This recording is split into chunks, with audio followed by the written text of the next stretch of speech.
An early morning fire destroys 13 cars at an Annapolis dealership, and hundreds woke up to no electricity. Yeah, WMAR 2 News' Mark Roper was on the scene here this morning in Annapolis with more.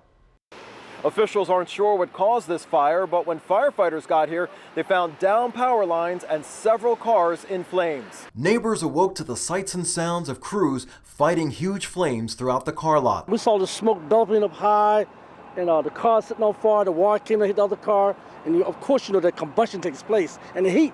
So the intensity. So somehow I got on the phone and said, "Honey, do me a favor. Let's call 911." The Annapolis Fire Department got the call about 6:30 Monday morning for the report of a vehicle fire, but once they arrived, crews found more than one car on fire. We had 4 cars that were heavily involved with fire.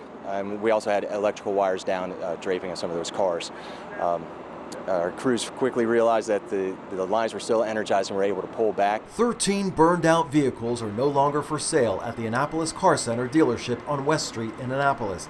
No one was injured, but it was a particularly dangerous situation for firefighters. Water and electricity don't really mix, and some bad things can happen. But thankfully, the command staff, command on scene, as well as our firefighters, were able to quickly recognize the hazard and were able to pull back into a defensive operation.